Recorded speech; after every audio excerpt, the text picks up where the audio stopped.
Welcome to Wild and Finally Fucking Free, the show for disruptors, rebels, and revolutionaries who know they're here to change the damn world.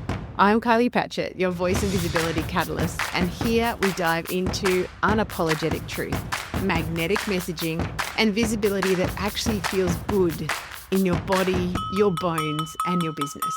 We share the stories of the out-of-the-box, neuro-sparkly, creative, witchy wild ones, rewriting how we live, love, learn, and lead. This isn't about being louder. It's about being rooted, resonant, and regulated so you can be real, raw, and ready to roar. If you're done contorting yourself to fit the mold and you're ready to own your voice, your power, and your place in the revolution, welcome home. Let's dive in.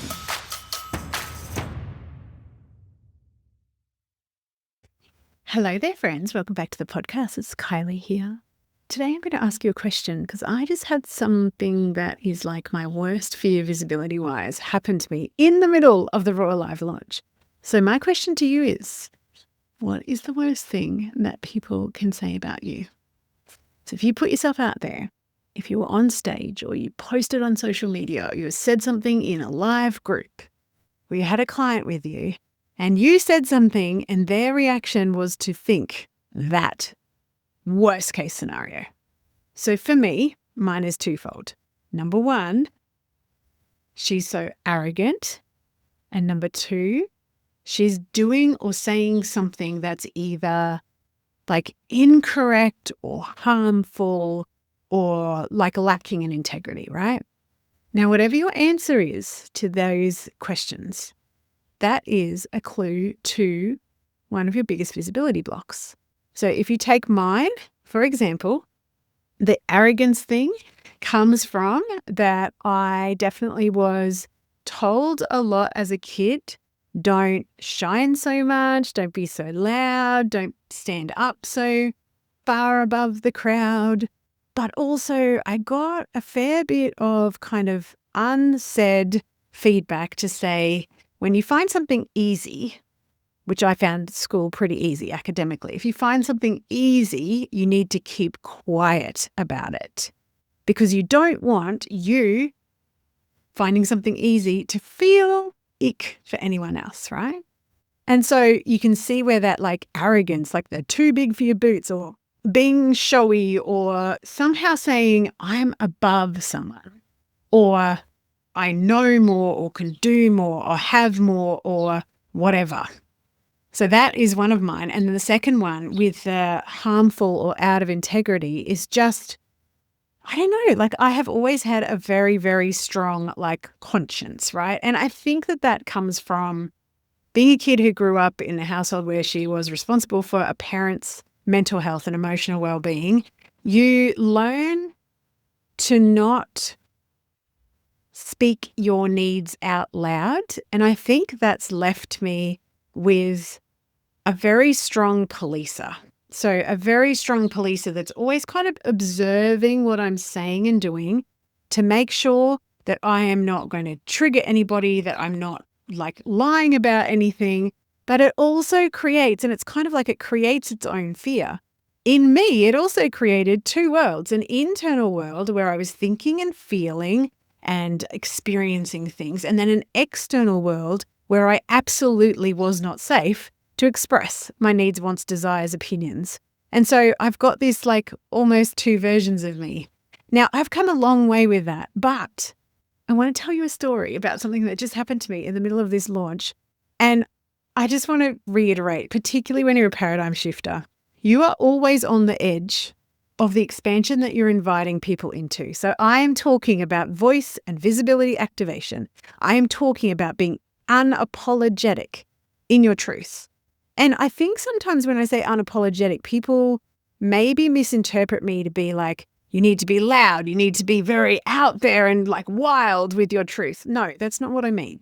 What I mean by unapologetic is that you can speak your mind, your truth, what your needs are, what your boundaries are, without apology. So without actually dimming or squashing them to keep someone else feeling good.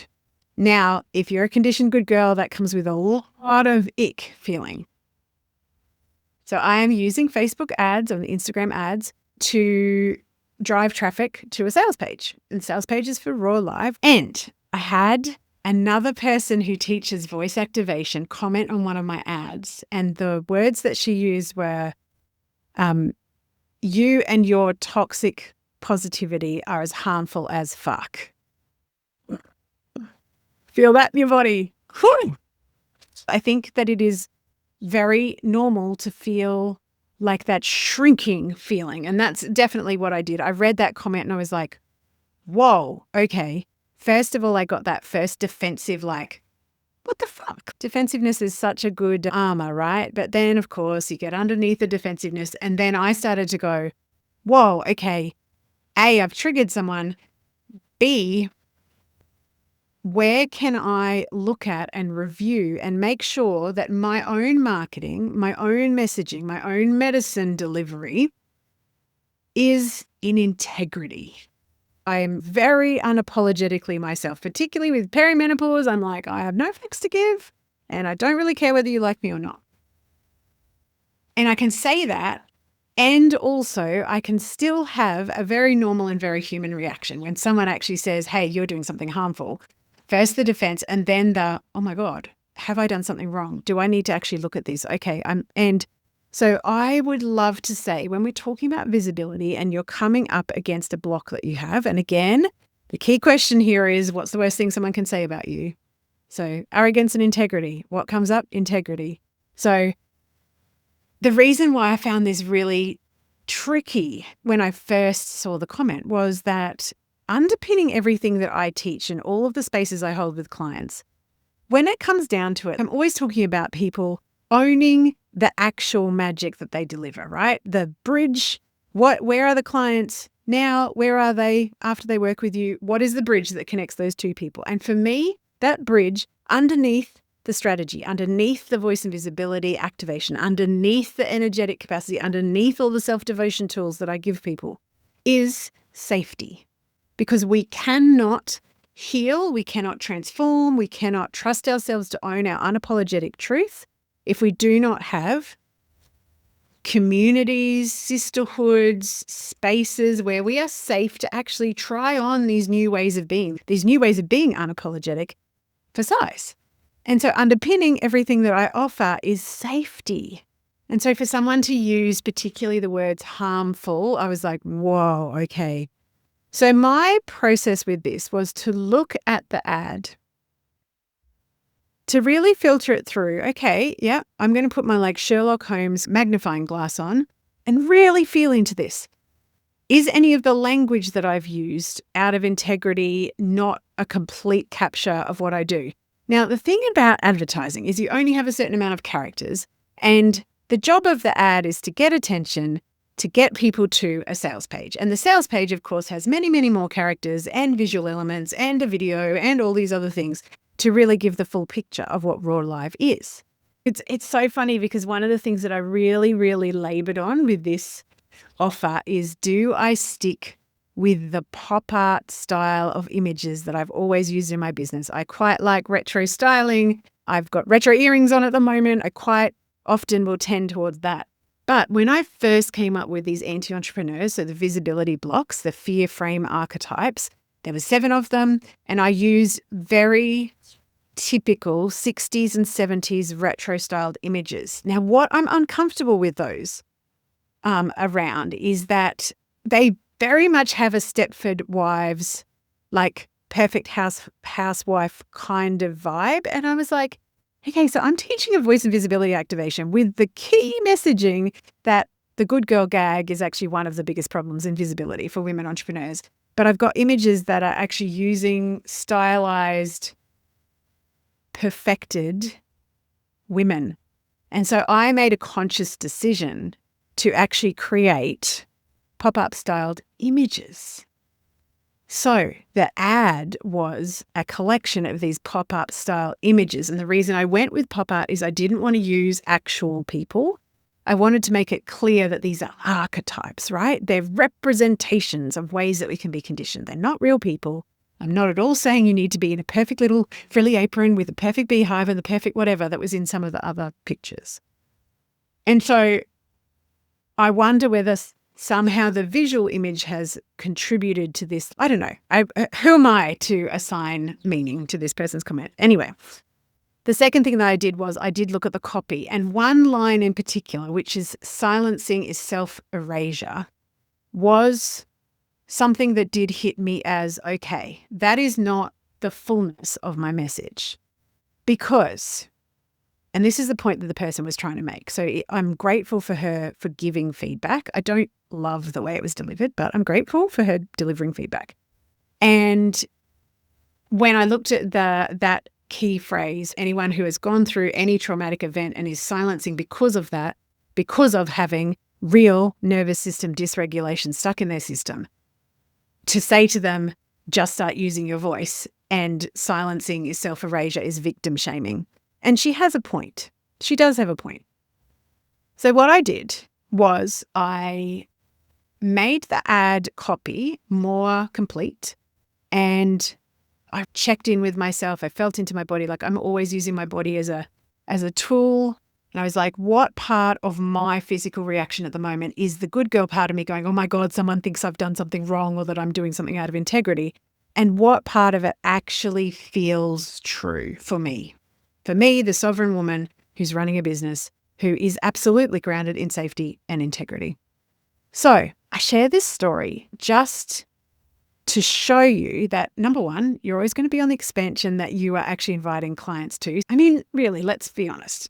Entrepreneurship, self-employment is the biggest self-development crucible that you will ever find. You put yourself out there, you are going to find every single version of yourself that is not comfortable creating money, serving others, sharing your gifts with the world, speaking about yourself, asking for a sale, all of those things. So as a paradigm shifter, you're always going to come up against your own expansion. Number two, if your answer to this question, what is the worst thing that someone can say about you, happened, how would you cope? How would you react?